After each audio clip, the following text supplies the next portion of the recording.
샬롬, 복된 토요일입니다.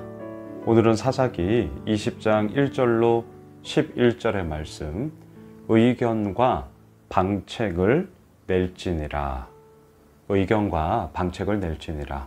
이 제목으로 하나님 말씀 증거하겠습니다. 자, 어제 사사기 19장, 왕이 없는 그때에 너무나도 망령된 일이 벌어졌습니다.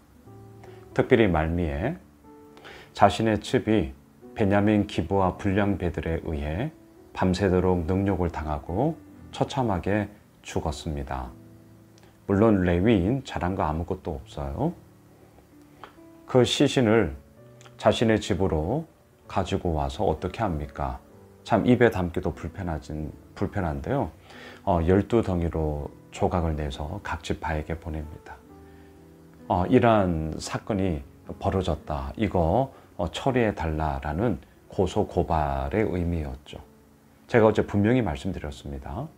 이러한 방식으로 고소 고발 굳이 할 필요 없습니다.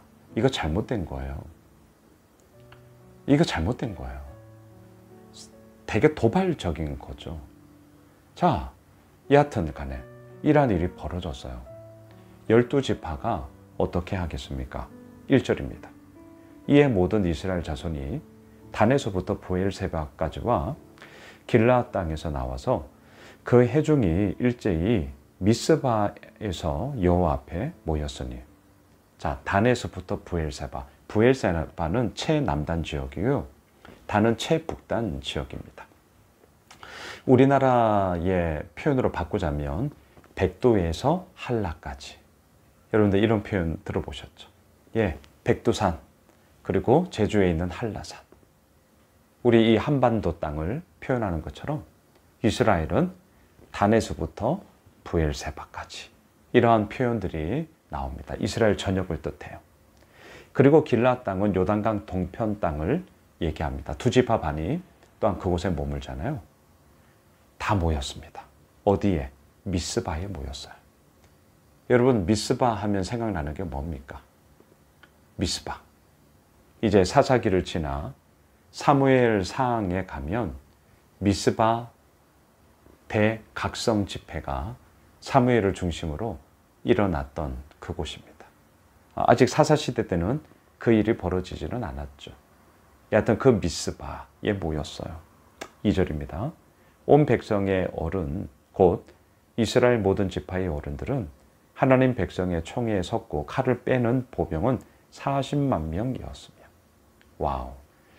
전쟁에 나갈 수 있는 그 군인 역할을 할 수 있는 자들이 무려 40만 명이 모였습니다. 자, 전대미문의 사건이 발생한 거죠. 있어서는 안 될 망령된 일의 소식을 듣고 40만 명이 모였어요. 자, 3절을 보세요. 이스라엘 자손이 미스바에 올라간 것을 베냐민 자손이 들었더라. 이스라엘 자손이 이르되 이 악한 일이 어떻게 일어났는지 우리에게 말하라 하니. 여러분, 베냐민 자손이 들었어요. 그런데 이 베냐민 지파가 이 미스바에 함께하지는 않았습니다. 이유가 뭘까요? 자기들 지파 기브아라는 곳에서 벌어진 사건이었기 때문이죠. 이건 누가 봐도 잘못한 거잖아요. 그러니 그 자리에 이 베냐민 지파가 함께하지 않았어요. 자, 여기서부터가 이제 분열의 갈등에 이미 전조 증상이 나타나고 있는 거죠. 내일 주일자 큐티 본문을 보시면 싸워요. 같은 민족끼리 내전이 발생합니다. 여러분, 이스라엘 지파가 언제 이렇게 싸웠습니까? 각각 분배받은 땅에서 하나님의 그 약속을 붙잡고 자신들의 땅을 넓혀가며 함께 으쌰으쌰 해야 했었습니다. 그런데 가나안 이민족과 싸워도 부족할 판에 자기들끼리 싸우게 돼요. 자, 오늘 말씀. 의견과 방책을 낼지니라. 이러한 사건 가운데 우리 어떻게 해야 되냐라는 겁니다. 의견과 방책을 내라. 이들의 의견과 이들의 방책은 무엇이었습니까? 오늘 본문 9절로 내려가 보실까요? 우리가 이제 기브아 사람에게 이렇게 행하리니 곧 제비를 뽑아서 그들을 치되, 자, 결정을 내버려요. 전쟁하겠다는 거예요. 자, 10절. 우리가 이스라엘 모든 지파 중에서 100명의 10명, 1000명의 100명, 10,000명의 1000명을 뽑아 그 백성을 위하여 양식을 준비하고 그들에게 베냐민의 기브아에 가서 그 무리가 이스라엘 중에서 망령된 일을 행한 대로 징계하게 하리라 하니라. 자, 지금 40만 명이 모였잖아요. 10절에 나오는 100명의 10, 1000명의 100, 10,000명의 1000, 이건 무엇을 표현하느냐? 우리가 다 갈 필요는 없고 10분의 1만 보내자, 이런 뜻이에요. 그러니까 40만 명이 모였으니 10분의 1인 4만 명을 보내자. 그리고 그 불의한 일을 행한 기브아 사람들을 징벌하자. 이제 이렇게 된 거예요. 자, 여러분, 이 방법밖에 없었을까? 이 방법밖에 없었을까? 분명한 것은 칼은 칼을 부를 뿐이고요. 복수는 또 다른 복수를 낳을 뿐이죠. 그리고 같은 민족이에요. 정말 칼로만 이 모든 것들을 처리할 수 있을 것인가? 내일 본문에 보면 베냐민 지파가 가만히 있지 않죠. 그리고 오히려 베냐민 지파가 사실은 이겨요. 그리고 다른 지파 사람들이 무참하게 죽거든요.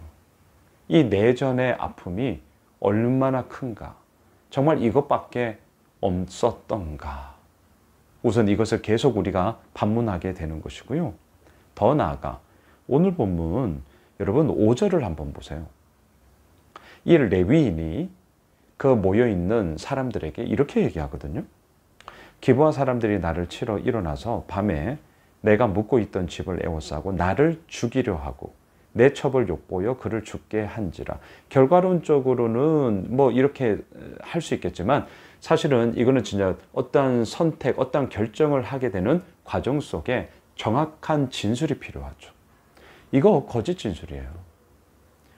기브아의 불량배들이 자기를 죽이려 했다고요? 아니요. 정확하게 얘기하면 물리적 폭력을 행하려고 했던 것이 아니라 동성애의 죄악을 저지르려고 했던 거죠. 물론 이거 잘못된 겁니다. 하지만 그 얘기해야죠. 첩을 욕보여 그를 죽게 했다. 이 첩이 어떻게 욕보여서 능욕에 당한 겁니까? 이 첩이 자발적으로 그 불량배들을 간 게 아니잖아요. 어제 본문에서 이 노인과 그리고 이 남편의 허락이 있었죠. 그리고 끌어낸 거잖아요. 레위인의 잘못은 싹 감추고 자기가 하고 싶은 말만 하고 있습니다. 자, 제가 왜 자꾸 이렇게 얘기하느냐? 굳이 이렇게 칼을 들고 가야만 했느냐? 의견과 방책을 내지는다. 근데 이것밖에 없었는가? 이게 아니라는 거예요. 그리고 이 선택의 과정 속에 이 레위인의 진술 역시 잘못된 거예요. 자기에게 유리한 것만 얘기하고 있다는 거예요. 여러분, 이거 어떻게 해야 되는 것입니까? 칼로. 분명한 것은 기브아 모든 사람들이 또한 잘못한 것도 아니고 분명히 불량배들이에요. 그들에게는 징계를 해야 되는 게 맞습니다. 해야 되는 게 맞아요. 하지만 칼의 이야기가 아니라 그들에게 주어진 율법과 그들에게 주어진 이 모든 시스템과 그리고 제사장을 통하여서 이루어 나아가는 모든 판결들이 이미 이들 가운데 있었단 말이죠. 칼이 먼저 앞서는 순간 내일 본문에서 나오게 되지만 전쟁의 이야기로 다른 무고한 죽음이 일어났을 뿐입니다. 말씀을 정리할게요. 칼의 이야기로 모든 것이 되지는 않습니다. 하나님께서 이미 허락하여 주신 그 말씀의 법도에 따라 율법과 기준에 따라 이 모든 문제를 해결해야 하는 거예요. 그래야만 합니다. 그래야 이 사회적인 시스템이 칼의 이야기가 아닌 법의 질서에 가지고 하나님의 말씀의 기준을 가지고 세워질 수 있기 때문인 것이죠. 바라기는 우리들의 삶 역시 칼로, 무력으로, 힘으로 안 돼요. 그렇게 해서 되는 게 아니에요. 하나님의 분명한 진리의 말씀이 우리의 삶의 기준이 되어 우리의 방책이 되고 우리들의 의논의 결정이 되어지는 그런 복된 삶이 되길 주님의 이름으로 축복합니다. 기도하겠습니다. 하나님, 주님의 말씀이 우리의 참된 진리입니다. 그 의견, 그 방책을 따라 칼의 이야기, 힘의 이야기, 폭력의 이야기가 아니라 하나님의 말씀을 따라 그것을 지켜내는 저희들의 복된 삶이 되게 하여 주옵소서. 예수님의 이름으로 기도드리옵나이다. 아멘. 오늘 말씀 붙잡고 기도하겠고요. 내일 8월 둘째 주 주일 예배입니다. 함께 합시다. 기쁨과 감사와 영광의 예배를 우리 주님께 드리시죠. 내일 예배를 위해서도 기도 부탁드릴게요. 함께 기도하겠습니다.